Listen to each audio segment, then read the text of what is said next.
நீங்கள் பார்த்து ரசித்துக் கொண்டிருப்பது உங்கள் ஜித் தொலைக்காட்சி.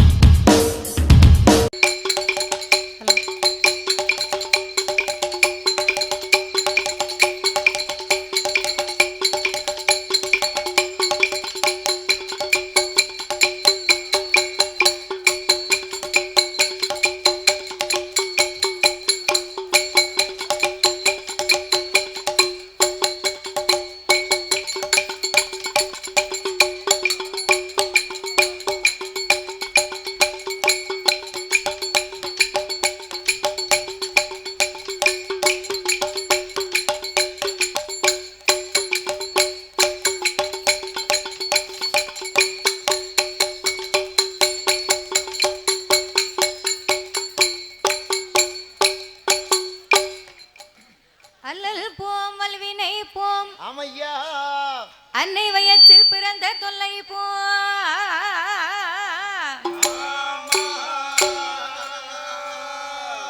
போகா துயரம் போம் குணமான் மருணை கோபுரத்துள்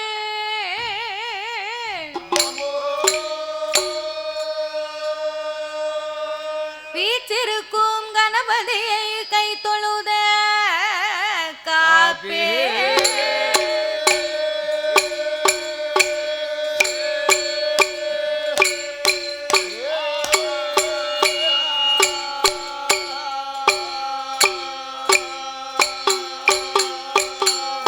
வாக்குண்டாம் நல்ல மனதுண்டாம் வாமலராய் நோக்குண்டாம் இனி நொடுங்காதே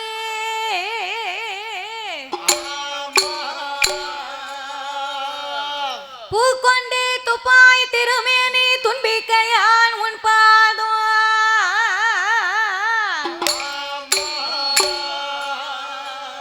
தப்பாமல் சார்பார் தமக்கே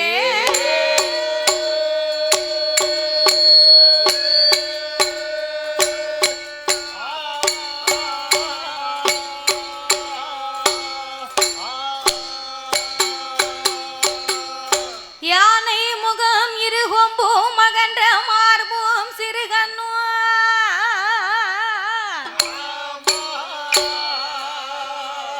பானை போல் பெருவயரும் பாங்கான பொன்பு நூலழகும்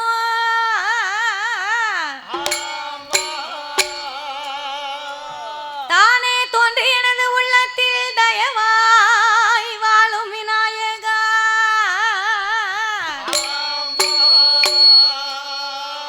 நானே உமது பாதம் பணிவேன் என் நாவில் வந்துதிப்பாய் ஓம் கணபதி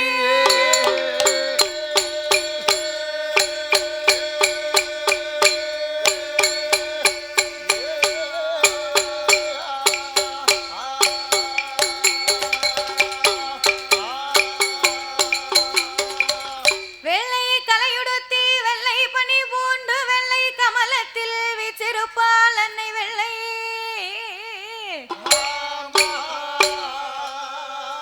வெள்ளை அரியாசனத்திலே அரசரோடு என்னை சரியாசனத்தில் வைத்த என் தாயே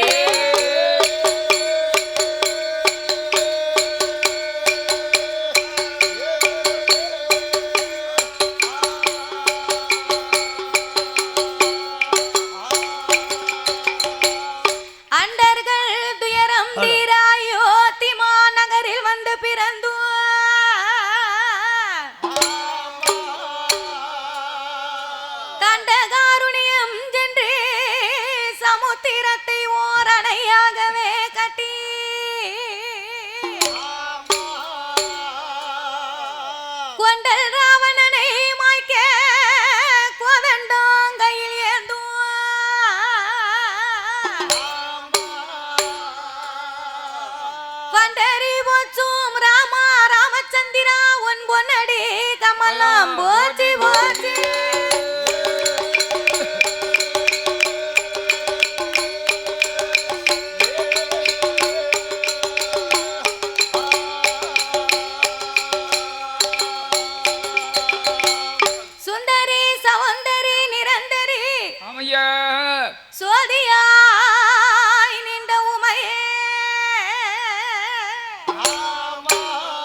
தரிசிப்பவருக்கு அருள் புரிவாய் என் தாயே.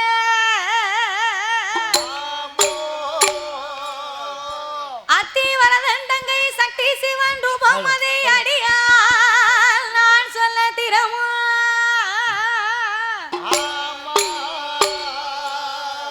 இந்த அழகான குடியாட்டம் நன்னகரத்திலே புகழாக வந்த என் நம்பிகை அங்கையர் கண்ணி அகிலாண்ட கோடி பிரமாண்ட நாயகி அம்பிகையால் திரௌபதி அம்மாள் என கருள் புரிவார்.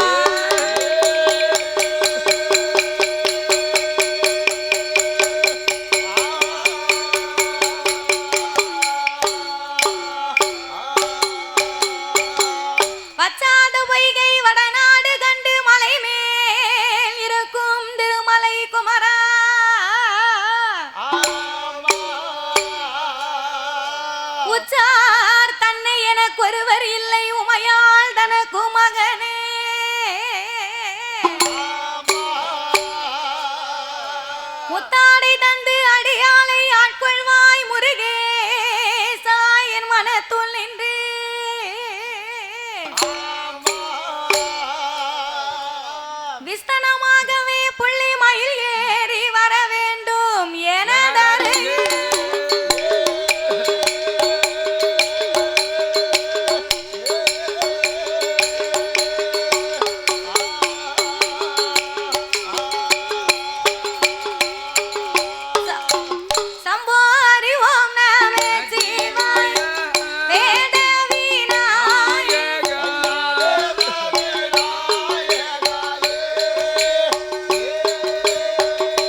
பெரியோர்களே, பெரியோர்களே, சபை நிறைந்த தாய்மார்களே, எனது அருமை தாய்மார்களே, பெரியோர்கள் சபையோர்கள், என்னை பெற்றெடுத்த தாய்மார்களே, தாய்மார்களே, கல்வி கற்ற பெரியவர்களே, பெரியவர்களே, தொழில் படித்த கலைவாணர்களே, கலைவாணர்களே, வருங்கால மாணவ செல்வங்களே, வாலிபர் இளம் சிங்கங்களே, இளம் சிங்கங்களே, எனது அருமை சகோதரர்களே, சகோதரர்களே, அதாவது வேலூர் மாவட்டம் இந்த குடியாத்தம்மா நகரத்திலே இந்த நகரத்துல மக்களை காத்து ரட்சித்து என்றென்றைக்கும் கிருபையோடு குலவிருந்து வரக்கூடிய என் நம்பிகை அங்கையர்கண்ணி அகிலாண்ட கோடி பிரம்மாண்ட நாயகி நாயகி அருள்மிகு என் தாயாக திரௌபதி அம்மன் திருவாலயம் இந்த ஆலயம், இந்த பெரிய ஆலயம், அப்பேற்பட்ட இந்த அம்மானுடைய ஆலயத்திலே இந்த ஆலயத்துல என்ன மாதம்?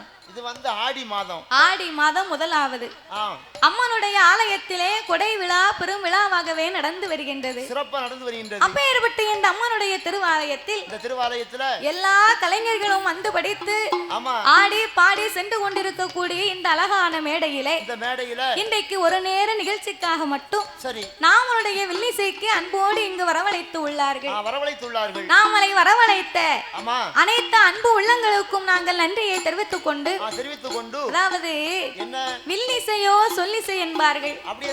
இயல் இசை நாடக இம்மூன்றும் சேர்ந்ததுதான் இந்த வில்லுப்பாட்டு.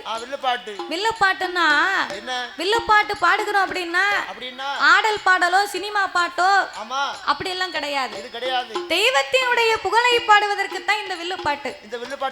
ஒரு ஆலயத்திலே கொடை விழான்னு வச்சுக்கோங்களேன், எத்தனைதான் பெரிய பெரிய நிகழ்ச்சிகள் எல்லாம் வந்திருந்தாலும் ஒரு தெய்வத்தினுடைய புகழை எடுத்து பாடணுமா இந்த வில்லுப்பாட்டு இருந்தா தான் முடியும். வில்லுப்பாட்டுக்காரங்க தான் படிக்க முடியும். முன்ன பின்ன நீங்க வில்லுப்பாட்டு பார்த்திருக்கலாம், பார்க்காதவங்களும் இருக்கலாம். ஆமா, நம்ம யூடியூப் மூலமா பார்த்திருப்பாங்க. யூடியூப் மூலமா நீங்க பார்த்திருக்கலாம்.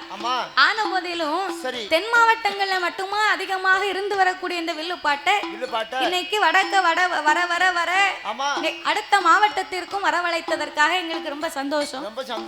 அதோடு மட்டுமல்லாமல் இந்த வில்லுப்பாட்டின் நோக்கமே எந்த மாவட்டங்களில் எல்லாம் வில்லுப்பாட்டு பார்க்கலையோ இல்லைன்னு இருக்கோ அந்த மாவட்டத்துக்கெல்லாம் வில்லுப்பாட்டை எடுத்துட்டு போகணுங்கிறது என்னோட ஆசை. அதை நிறைவேறும் என்று சொல்லி ஆனந்தத்தோடு எந்த ஒரு ஆலயத்திலேயுமே நாமல் வில்லிசை ஒன்று ஆரம்பிக்கிறோம் அப்படின்னா அது எந்த ஒரு கோவிலா இருந்தாலும் எத்தனை பெரிய தெய்வமாக இருந்தாலும் அந்த ஆலயத்திலே முதலாகவே சாஸ்தாங்கதையை தான் ஆரம்பிக்க வேண்டுமா? ஏன் சாஸ்தாங்கதையை மட்டும் முதல்ல படிக்கணும்? ஏன் அவருக்கு மட்டும் முதலாக பாடுகிறோம் தெரியுமா? என்ன காரணம்? அகில உலகத்திலே கலியுக தெய்வமாகவே வந்து பிறந்தவர் ஐயனார் ஒருவர் தான். சாஸ்தா ஒருவர் தான். அப்படின்னா நம்ம எல்லாம் தாய்க்கும் தந்தைக்கு வந்து பிறந்த சாதாரணப்பட்ட மானிட மனுக்கள்.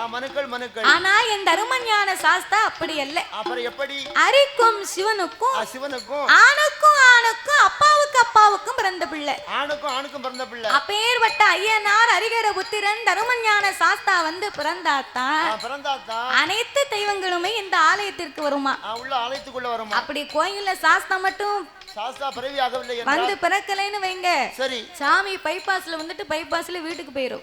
கோயிலுக்குள்ள வராது. ஆமா, கோயிலுக்குள்ள வராது. அதனால சாஸ்தா பிறவி பண்ணணும். சாஸ்தா பிறந்தாத்தான் சகல தெய்வங்களுமே இந்த ஆலயத்திற்கு வந்தத மாதிரி உள்ள வந்தது மாதிரி. ஏன் அப்படின்னா எதற்கு? 21 தேவதைக்கும் 61 பந்திகளுக்கும் ஐயன் தான் முதலாவது. அவர்தான் முதல் தெய்வம். ஆமா, சரி. ஆகையினாலே சாஸ்தாவினுடைய திரு கதைகளையே நாங்கள் பாடும் பொழுது பாடும் பாட்டிலே பலத குச்சங்கள் இருந்தாலும் சொல் குச்சங்கள், இசை குச்சங்கள், கதை குற்றங்கள் எங்கள் கதையிலே பொருள் குற்றங்கள் சாரீர குச்சங்குறை இருந்தாலும் எங்கள் சரீர குச்சங்குறை இருந்தாலும் எங்கள் ஆட்கள் அடி தாளங்களில் ஒரு குறைகள் இருந்தாலும் முன் சொல் பின்னால் இருக்கலாம், பின் சொல் முன்னால் இருக்கலாம், அறிந்து பாடினாலும் அறியாமல் பாடினாலும் தெரிந்து பாடினாலும் எங்களுக்கு தெரியாமல் பாடினாலும் எங்களுக்கு முன்பாகவே இந்த ஆலயத்திற்கும் இந்த ஊருக்கும் எத்தனையோ பெரிய பெரிய கலைஞர்கள், பேரறிஞர்கள், கவிஞர்கள் எல்லாம் வந்து பாடி இருக்கலாம்.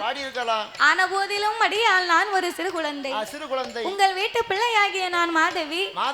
என்னால் தெரிந்தளவு என் சிற்றறிவுக்கு எட்டியவாறு உங்கள் முன்னாலே பாடுகின்றேன். ஒவ்வொரு புலவர்களுமே ஒவ்வொரு விதமாக பாடுவார்கள். ஒருவரை போலவே இன்னும் ஒருவர் பாட முடியாது. கச்சது கைமண்ணளவு கல்லாதது உலகளவு என்பார்கள். நான் எல்லாம் தெரிந்தவளும் அல்ல, அனைத்தையும் எதையும் கற்றவளும் கிடையாது. கிடையாது. எனக்கு என் குருநாதர் கத்து தந்தபடியாகவே உங்கள் முன்னால் நான் பாடுகின்றேன். அழகா பாடுகின்றேன். உங்கள் வீட்டு பிள்ளை தவறு செய்தால் அதனை எப்படி வீட்டிற்கு அழைத்து சென்று அன்போடு ஆதரிப்பீர்களோ அதுபோல் எங்கள் 6 பேர்களையுமே ஆதரிக்குமாறு கேட்டுக்கொள்கிறோம். ஐயா. ஒருவேளை உங்க யாருக்காவது யாரையும் அடிக்கணும் தோணுச்சுன்னா அடிக்கணும் ஏதாவது ஒரு கோவம் வந்துச்சுன்னா நீங்க தாத்தாவை கூட்டு போங்க. ஆமா ஊர்கிழஞ்சம் நான் அடிக்க சொல்லுவேன்னு சொல்லிதான் அவர் அமைதியா இருக்காரு. அதான் ஊர்கிழஞ்சம் யாரு பிள்ளையார் கோயில் ஆண்டியான். அது மாதிரி இந்த செட்டு அடிபடக்கூடிய ஆள் நான் ஒரு ஆள் தான். என்ன பார்த்தோன்னு அடிக்க மாதிரி தோணுமா உங்களுக்கு? உன்னைய பார்த்தா தோணாது, உங்ககிட்ட பேசினா தோணும். பேசுமா? ஆமா சரி. அதனால யாருக்காவது கோவம் வந்தா தாத்தா கூட்டு போங்க. காலையில நல்ல வயத்துக்கு சாப்பாடு வாங்கி கொடுங்க. வாங்கி கொடுக்க மாட்டாங்க. சாயங்காலம் வரைக்கும் மொங்குன்னு போட்டு நல்லா எவ்வளவு அடிக்க முடியுமோ தெம்பு இருக்க வரைக்கும் அடிங்க. யாருக்கனவே கொஞ்சம் பிடிப்பு இருக்கு. இந்த பஸ்ல வந்த போது ரத்தம் வராத அளவுக்கு ஆமா ஊம குத்தா குத்தணும். ஐயா அப்படி குத்தி விட்டுட்டா இந்த பிடிப்பு விட்டு போவோம். நானும் வந்திருக்கேன் தெங்காயில இருந்து நேத்து பிறப்பிட்டேன். திருநெல்வேலி. நாம நேத்து 7 மணி பிறப்பிட்டேன். சரி. இன்னைக்கு 4 மணிக்கு தான் வந்தேன். பஸ்கார் இப்ப தான் வந்து இறக்கி விட்டாரு. ஆமா வந்தேன். ஒரு வேகத்தடையில பஸ் சரி நமக்கு தூக்கி ஆமா தூமுக்குன்னு ஓடுச்சு. அப்புறம் நீ ஓட்ட உடனே குறுக்கல பிடிச்சிருச்சு. கரெக்ட். அதனால பிடிப்பு விட்டு போவோம். அதனால சாயங்காலம் வரைக்கும் நல்லா போட்டு வெளுத்துட்டு சாயங்காலம் வீட்டுக்கு அனுப்பும்போது சின்னதா ஒரு பாட்டில் மட்டும் கொடுத்து அனுப்புங்க. அது என்ன சர்பத்து பாட்டிலா? உனக்கு டானிக்கு சிஞ்சரா? சிஞ்சர் அல்பு மருந்து. அப்படி இருப்பதனாலே சரி 6 பிள்ளையின் 100 உச்சங்கள் அடியாலை ஆதரிக்குமாறு கேட்டுக்கொள்கிறோம். ஆமா பாதே மதே மான் மழுவா ஆமையா கங்கையோடு பாம்பணிந்து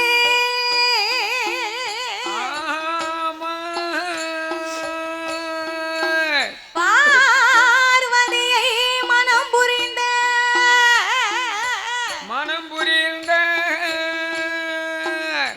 ஆதி சிவன் முகமது கலிதமாகி ஆமையா அச்சுதா என் பெருமான் இருகரத்தினால் எந்த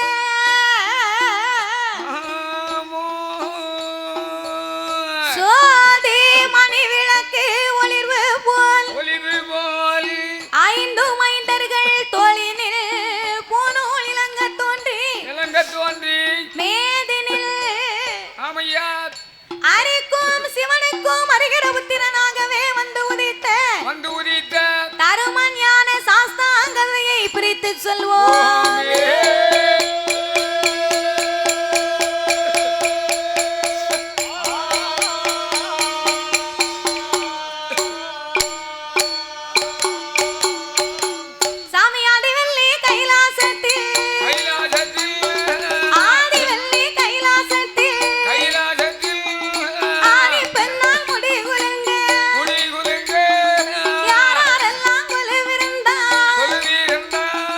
அரணாறு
வருகின்றார். அழகா கொலுவிருந்து வருகின்றார். அப்படி கொலுவிருக்கும் இறைவனாகிய சிவபெருமான் சிவபெருமான் 14 உலகத்தையும் இறைவன் படைத்து அழகா படைத்து 224 புவனங்களையும் ஆண்டவன் படைத்தார். படைத்தார் 7 சப்தாசாரங்களாகப்பட்ட கடல்களை படைத்து படைத்து கல்லுக்குள் இருக்கும் தேரையவும் தாயார் பையுக்குள் வாழும் சிசுவையும் முட்டைக்குள் உருவாகும் குஞ்சியவும் ஆண்டவன் படைத்து படைத்ததோர் உலகத்திலே ஆண்டவன் மண் உலகிலே மானிட மக்களை மனிதர்களை படைத்தார். நம்மளை ஏன் படைத்தார்? எதற்கு படைத்தார்? எதுக்கு தாயி படைச்சான்? ஏன் தாத்தா இவ்வளவு சலிப்பா கேட்க? என்ன பாடுபட வேண்டியிருக்கு மனுஷனா பிறந்து. மனிதரா பிறப்பது பெரிதல்ல, மண் உலகிலே வாழ்வதுதான் பெரிதா இருக்கு. ஒவ்வொரு நாளும் கழிக்கிறது ஒரு வருஷம் கழிஞ்ச மாதிரி இருக்கு. அப்படியா? மண் உலகில ஆண்டவன் மனிதர்களை ஏன் படைத்தார் தெரியுமா? நாமல் அனைவர்களுமே பூமியிலே ஒற்றுமையாக வாழ வேண்டும் என்று ஆண்டவன் நாமளுக்காகத்தான் இந்த உலகத்தை படைத்தாராம். ஒற்றுமை எங்கேயாவது இருக்கா? நம்ம 6 பேருக்குள்ளே ஒற்றுமை இல்லையே உலகத்து மக்களை சொல்லலாமா? நீ வாழ கட்டக்கார் பொறுப்பு இல்ல, கட்டக்கார் வாழ நீ பொறுப்பு இல்ல. சரி, இப்படி இருந்தா நான் வாழ இந்த குடத்துக்காருக்கு மனசு கேட்க மாட்டேங்குது. எங்க பெரிய ஆள் ஆயிருவாங்களோ அப்படின்னு. அப்போ நம்மளே அப்படி இருந்த உலக மக்களை சொல்லக்கூடாது இல்லையா? அதாவது சிவனுடைய வடிவத்திலே இதோ அமர்ந்திருக்கிறார்களே நாமளை பெற்றெடுத்த தந்தையை படைத்தார்.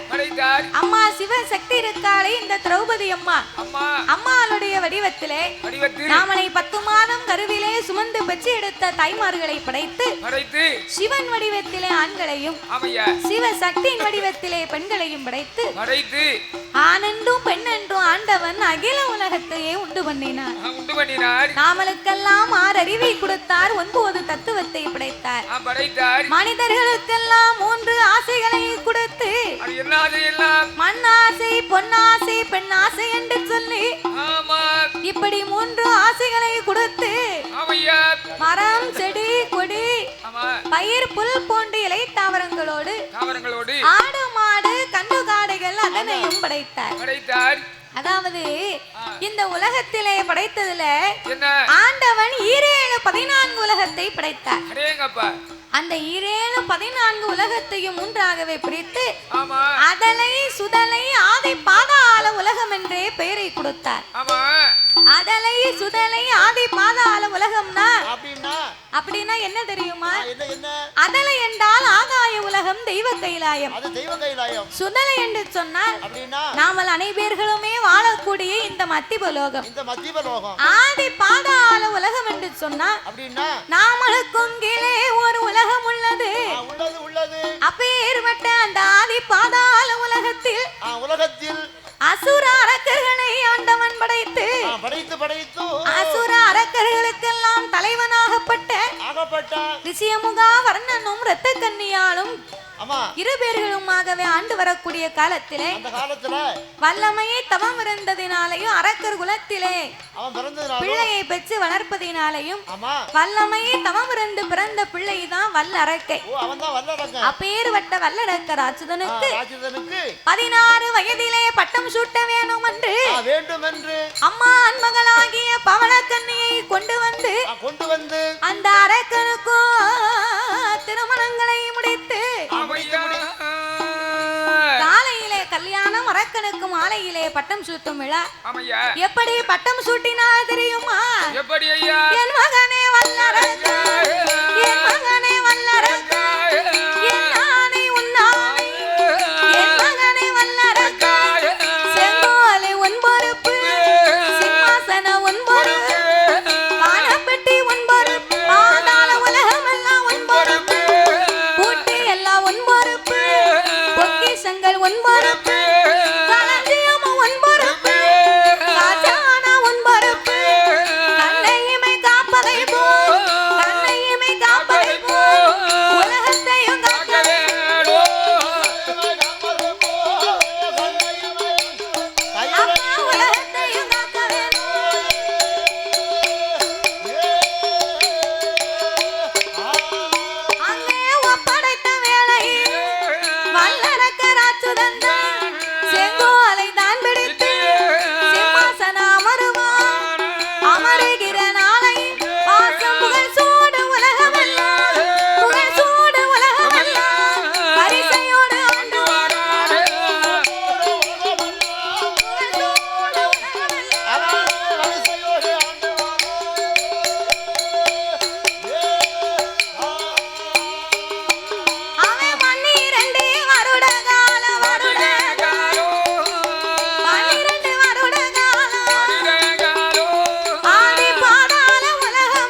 உலகத்தை பார்த்தான், பொருளெல்லாம் குறைந்து போய்விட்டது.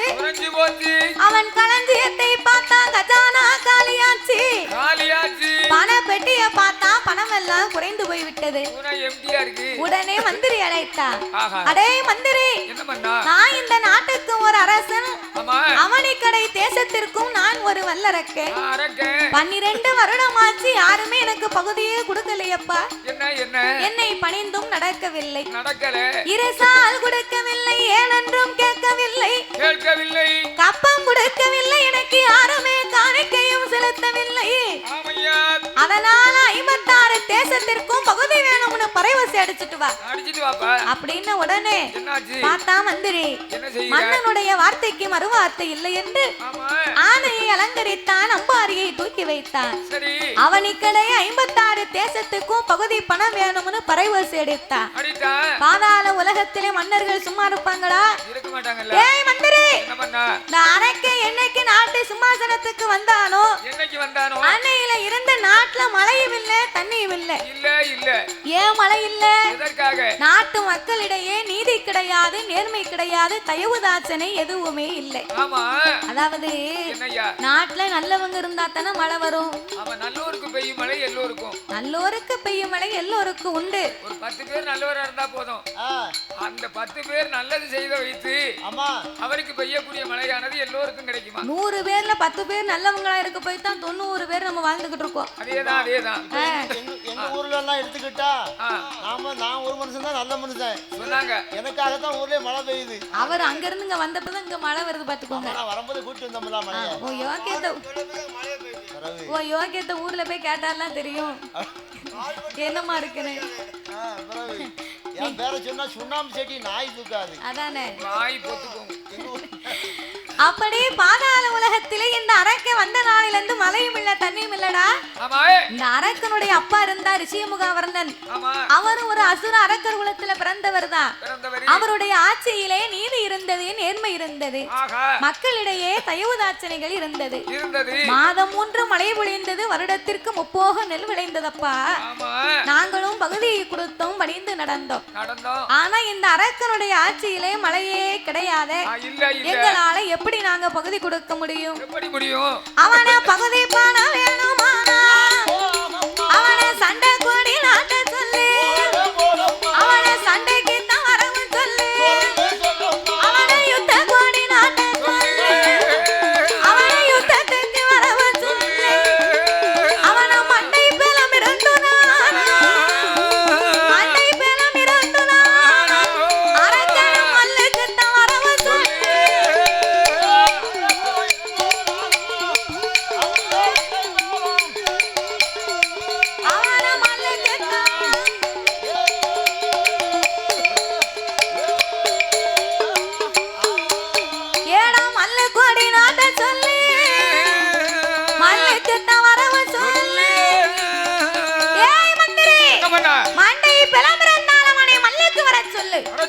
நெஞ்சிலே துணிவிருந்ததே ஆனா உங்க அரக்கனை யுத்தத்துக்கு வர சொல்லியா பாப்போம்.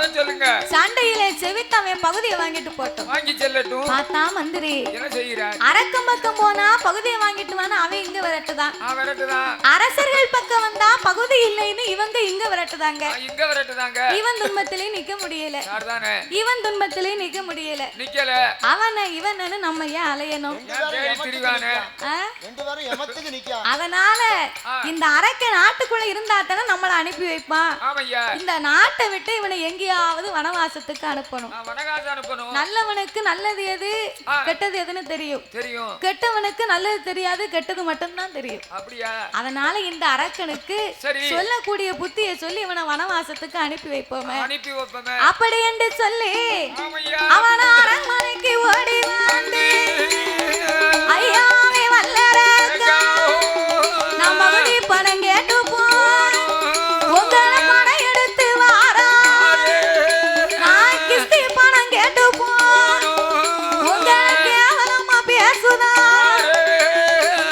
ஏ மந்திரி, என்னைய பார்த்து வருவே சொன்னதே கேவலமா சொன்னானா? என் பேரை சொன்னியாப்பா? பேரை சொல்ல போயிட்டான். உங்க பேரை சொல்லாத வரைக்கும் என்ன மரியாதையா வச்சிருந்தான். உங்க பேரை எப்ப சொன்னனோ என்ன உரையில இருந்து வாழை உருவி வெட்ட போறேன்னு வாரா. உங்க பேரை அவ்வளவு பிரபலியமா இருக்கு, ரொம்ப ஃபேமஸா இருக்கு. ஆமா, அதனால உங்க பேரை சொன்ன என்ன ஓட ஓட விரட்டுனாங்க மன்னா. நான் தலை விளைச்சது தம்புரா முன்னியம்னு ஓடி வந்துட்டேன். இனிமே என்னால நான் சண்டைக்கும் போக மாட்டேன், சைனிகளும் நமக்கு கிடையாது. யுத்தத்திற்கு போனா யுத்தப்படை கிடையாது, மல்லுக்கு போனா நமக்கு மல்லப்படை கிடையாது மன்னவா. ஏ மந்திரி, என்னைய பார்த்து படையெடுத்த வர சொன்னாமனு சொன்னேன்.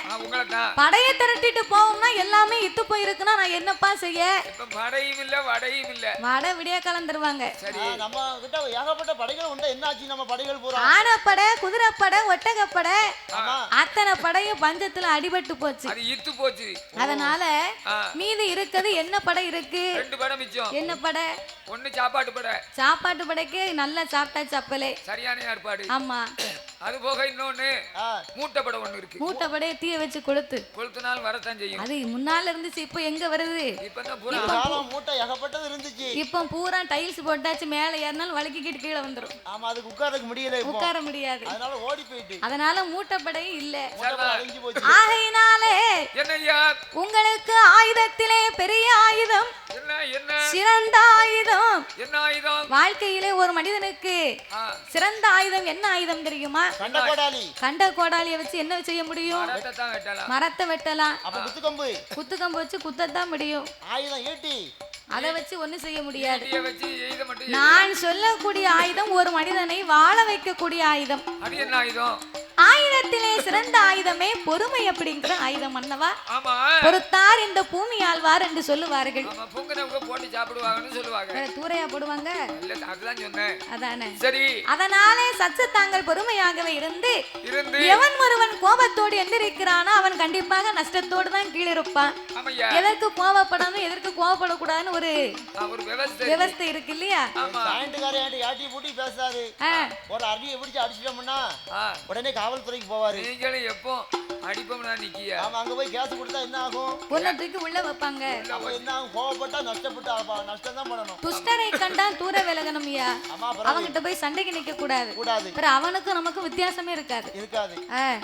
அதனால சற்று தாங்கள் பொறுமையாகவே இருந்து எட்டாத மலையிலே யமயகிரி பர்வதத்திலே சென்று ஆருடைய வனத்திலே ஆண்டவனை எண்ணி அரும்பெரும் தவங்களை செய்து உங்களை பணிந்தவர்களை பாதுகாக்க எதிர்த்து நின்றவர்களை எல்லாம் எரிக்க தகுந்த தூண்டுவாமுனி வரங்களை பெற்று 5 விரலுக்கும் அக்கினி வரங்களை வாங்கி கொண்டு தாங்களே இந்த உலகத்தை அடக்கி ஒடுக்கி ஆளலாம் அல்லவா? மந்திரி சொன்னா பாருங்க. அப்பந்தான் அரக்கை லேசா யோசனை பண்ணி பார்த்தா இந்த மந்திரி சொல்லுவது ஒரு விதத்துல நியாயம் தானே. ஒருவன் நம்மளை பார்த்து பயப்படணும்னா நம்ம கிட்ட மரியாதையா நடக்கணும்னா நம்ம அதுக்கு தகுந்தபடி இருக்கணும், அதுக்கு தகுந்த திறமை இருக்கணும், ஆயுதம் இருக்கணும். அதனால பணம் இருக்கணும் ஒண்ணு, பக்க பலம் இருக்கணும் ஒண்ணு, இல்லன்னு சொன்னா பணம் இருக்கணும், 10 பணம் இருக்கணும், சனம் இருக்கணும், இல்லன்னா 10 சனம் இருக்கணும் ஒண்ணு. ஆகையினாலே ஆண்டவனாகிய சிவனை எண்ணி நாம் எல்லாரும் பெரும் தவங்களை செய்ய வேணும் என்று அவன் எப்படி தவம் இருக்க வருகிறான் தெரியுமா? எப்படி ஐயா?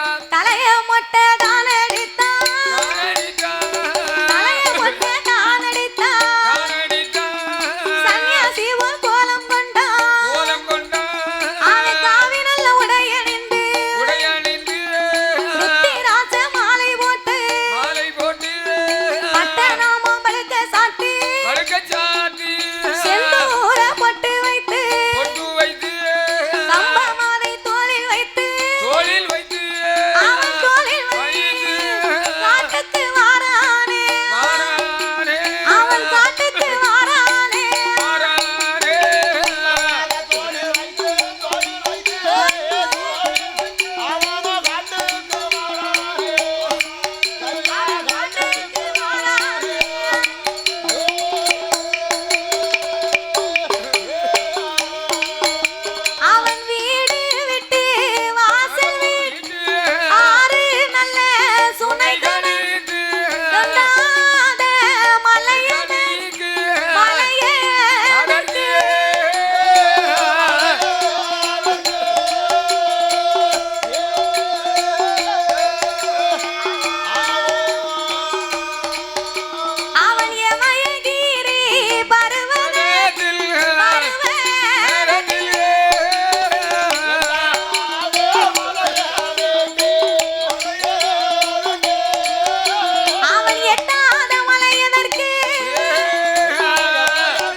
6 சுனைகளைத்தான் அடர்ந்தவனம் சோலை கண்டான்.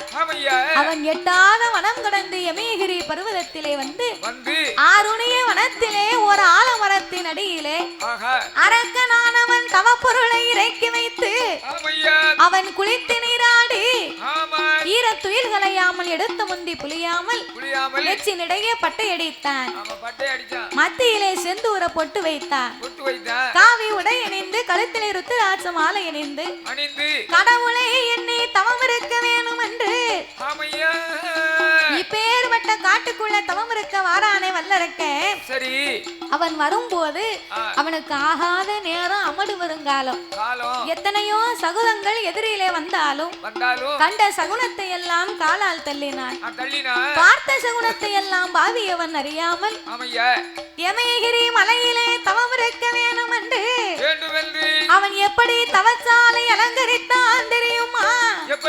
சாந்தி கொண்டு மெல்ல தரை சாந்தி கொண்டு தரை சந்தனத்தால் கோலம் போட்டு பாலி கொண்டு தரை பன்னீராலே கோலம் போட்டான்.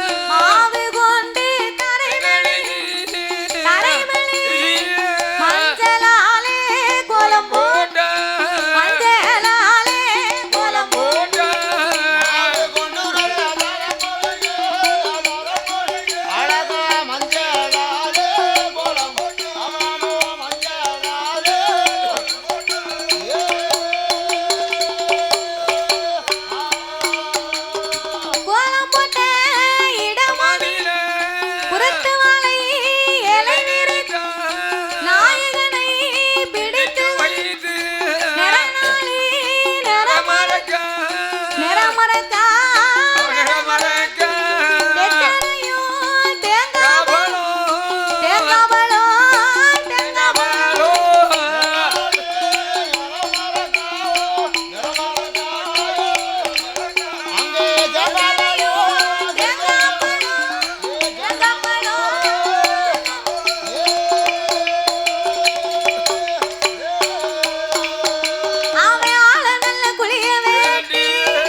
தவச்சாலை அலங்கரித்த வல்லரக்க ஆயிரம் மூலம் கம்பத்திற்கு மேலே அதற்கு தகுந்த தவ பொருட்களை எடுத்து வைத்தான்.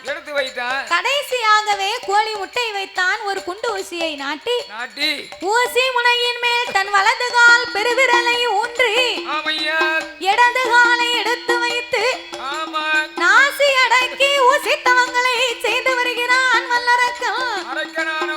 அவன் உண்ணாமல் உறங்காமல் உடையவனை மறக்காமல் அன்னம் தன்னை அருந்தவில்லை. ஆண்டவன் திருப்புகளை மறக்கவில்லை. அரகரா சிவ சிவா அண்ணாமலை நாதா என் உண்ணாமலை பாதகா அநாதை ரட்சகா என் ஆபத்து குடையோனே ஈசா இறைவா வென்று இறைவனின் நாமங்களை உச்சரித்து 12 வருடங்களாகவே இறைவனை என்னை தவம் இருந்தான். நாம் வல்லரக்க நம்ம வீட்டுல செவ்வாய் வெள்ளிக்கிழமை இந்த கோயிலுக்கு போய் சாமியை கும்பிட முடியல. சோம்பரையா இருக்கு. என்ன சோம்பரையா இருக்குங்க? சோம்பரன்னா இந்த அம்மாளுக்கு போகணும்னு தான் ஆசை இருக்கும். வீட்டுல இருக்காரு இந்த குடியார மட்டை அவ கோயிலுக்கு போனோம்னு அப்பந்தான் கிளம்பி இருப்பா. பாத்துக்கோ. அரக்க 12 வருடம் தவம் இருந்தா கொஞ்சம் கூட கவலைப்படல. ஆனா நம்ம வீட்டுல இந்த செவ்வாய்க்கிழமை புறப்பட்டு 7-8 மணிக்கு கோயில்ல பூசைன்னு வச்சுக்க. இந்த அம்மா விடியா காலத்துல இருந்து வீடு வாசல மொழுவி கழுகி வேலை பார்த்து விரதம் இருந்து சாப்பாடு சாப்பிடாம சாயங்காலம் போனோம்னு ஆசையா இருப்பா. வீட்டெல்லாம் சுத்தமா கழுவி விட்டுட்டு துணியெல்லாம் துவைச்சி எடுத்து கழுவி வச்சுட்டு குத்து விளக்க விளக்கி நல்ல எண்ணெயை ஊத்தி ரெடியா திரிய போட்டு வச்சிருப்பா. கோயிலுக்கு போகணும். அந்த குத்து விளக்க தேய்க்கணும்னு அவ படுத பாட பாத்தியோ? 1 மணி நேரம் ஆகுது. பிறகு அந்த வேலையெல்லாம் முடிச்சு அவ ரெடியா இருக்கான்னு வச்சுக்கோயேன். போகணும்னு அப்பந்தான் கதவை மூட்டி கதவை பூட்டி அந்த துறையில எடுத்து இடுப்புல வச்சிருப்பா. அதுக்குள்ள அங்க யார் வாரா? வீட்டுக்கார ஐயா வந்துருவாரு. ஆமா, அவர் காலையில வேலைக்கு போனாருன்னு வையி, வேலைக்கு போகும்போது மாப்பிள்ளையா போவாரு. சந்தோஷமா போவாரு. வரும்போது மாப்பிள்ளையா வந்தாத்தானாச்சு. போகும்போது வெள்ளை வேட்டி, வெள்ளை சட்டை, தோல்ல ஒரு துண்டு. அந்த வெள்ளை சட்டைய பார்த்தா 10 ரூபாய வச்சா 20 ரூபா மாதிரி தெரியும் பாத்துக்கோ. சட்டையோட மகிமை அப்படி. அந்த சட்டையும் போட்டுக்கிட்டு காலையில நெத்தியில பட்டை அடிச்சு மத்தியில சந்தனம் குங்குமம் வச்சு அப்பா பக்தி பரவசமா போவாரு. ஆனா வேலைக்கு போக மாட்டாரு. அவங்களுக்கு பேருதான் வெள்ளை வேட்டி பண்டாரம். ஆமா, வேலைக்கு போக மாட்டாரு, ஊர் சுத்துவாரு, பண்டா பேசுவாரு. ஆமா, அவர் வேலைக்கு போகாம ஊரை சுத்திட்டு சாயங்காலம் வரும்போது வேலைக்கு போகலையே சும்மா இருக்க வேண்டியதானே. 7 மணிக்கே போய் ஒரு குவார்டருக்கு கூட ஒரு குவார்டர் அடிச்சிட்டு அங்க ஒரு 4 பேர் சேர்ந்து பார்ட்டி வைப்பாங்க. பார்ட்டி, நல்ல பார்ட்டி. ஆமா, பார்ட்டி வச்ச உடனே இவங்க நல்லா அடிச்சிட்டு எப்படி வருவாரு? குவார்டர் அடிச்சிட்டு 8 அடி ரோட்ட 16 அடி அளப்பாரு. நான் சர்வே அளக்கலையோ? சர்வேர் சரியா அளக்கல. இவர் போட்டு அதனால இவர் அளந்துகிட்டு இருப்பாரு. இவர் 8 வச்சதுனால 8 அடி ஆச்சு. பரவே அங்கன ஒரு கால், அப்புறம் இங்கன ஒரு கால். அது கால் ஒழுங்கா தான் வர. சில பேர் சாக்கடையில பிறண்டு உருண்டு மணக்க மணக்க மணக்க வருவாங்க. அது ஏன் கேக்க, சில பேர் லிட்டிங் ரூம்லயே படுத்திருப்பாங்க. சரி சரி, உங்க பழப்பு அப்படித்தானே இருக்கு.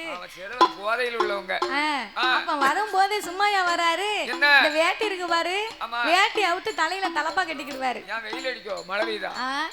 எப்படினாலும் அப்படித்தான் வருவாரு. போதை கட்டல. பிறவு சரி அழுக்காயிரும்னு வேட்டி அவுத்து தலையில தலப்பா கட்டிருப்பாரு. மேல போட்டிருக்காரு பாத்தியா மேல் சட்டை, அந்த சட்டையை கலத்தி கக்கத்துல வச்சுக்கிடுவாரு புழுக்கத்துக்கு. தோல்ல போட்டிருக்காரு துண்டு, அந்த துண்டை அவுத்து வடிவேலு மாதிரி கையில சுத்திக்கிட்டு வருவாரு. நாயப்பத்தவா அதானே உங்க யோகதே இவ்வளவு பெருமையா சொல்லணுமாக்கும். வரும்போது வாரவரு வீட்டுக்குள்ள போக முடியாது பாத்துக்கோ. நாளைக்கு வார சண்டே வீட்டுக்கு இன்னைக்கே எடுத்துட்டு வருவாரு. என்ன மஞ்ச எவமல இருக்கான், நீ வந்து பாரு போட்டு பாப்போமா அப்படிம்பா. அப்புறம் போறவன் சண்டைக்கு தானே வருவான்.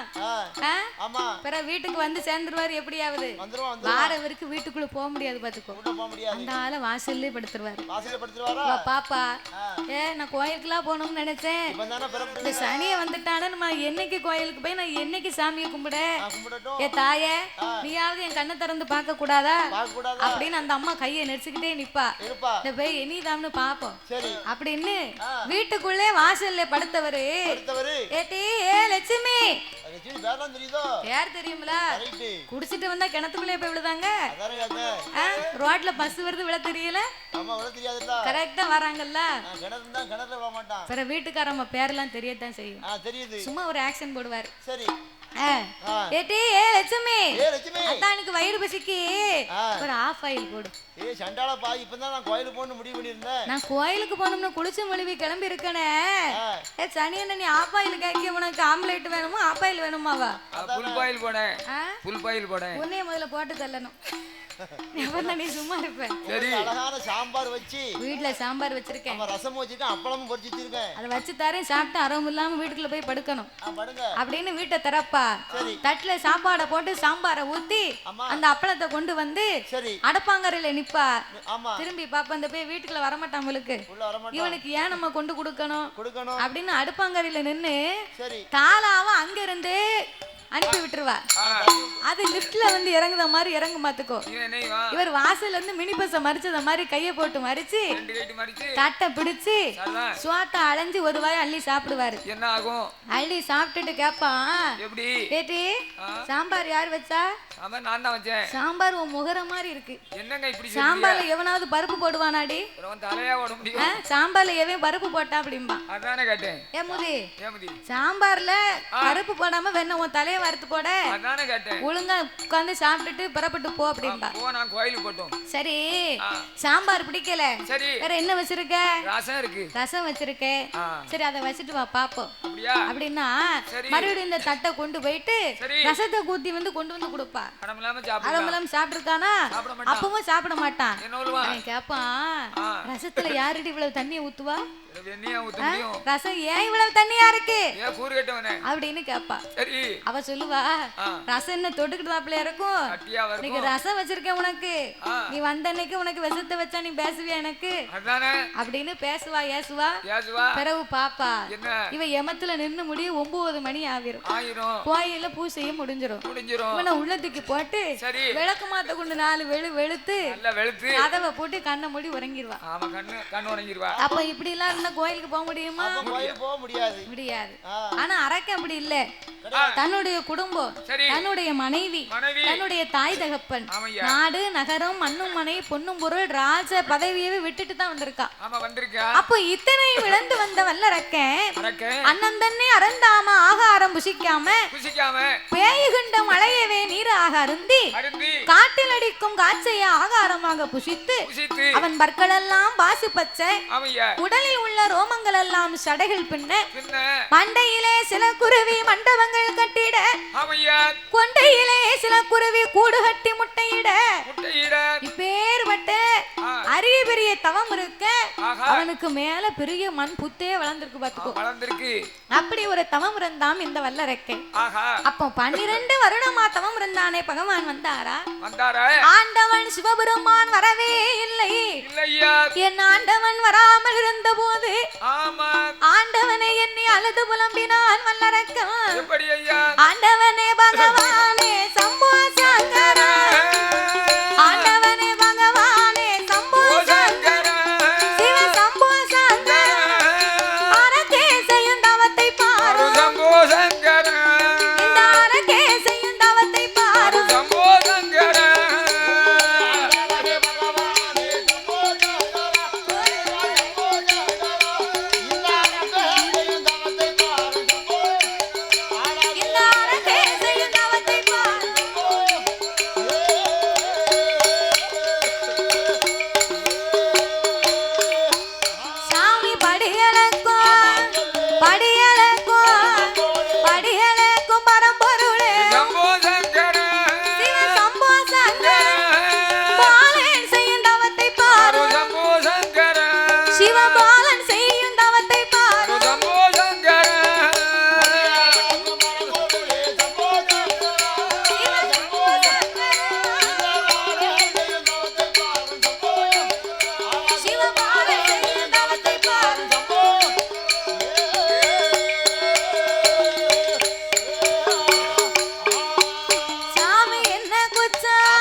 பகவான் ஒரு நாளும் இல்லா திருநாளாக இந்த கைலாசம் ஏன் இன்னைக்கு இப்படி ஆடுது அசையுது?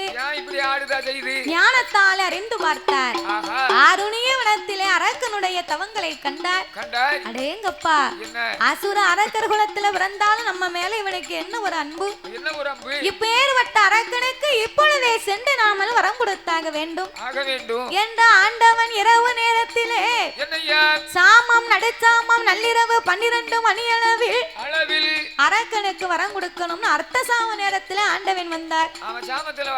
போறார பொண்டாட்டிக்கிட்ட ஒரு வார்த்தை சொன்னாரா?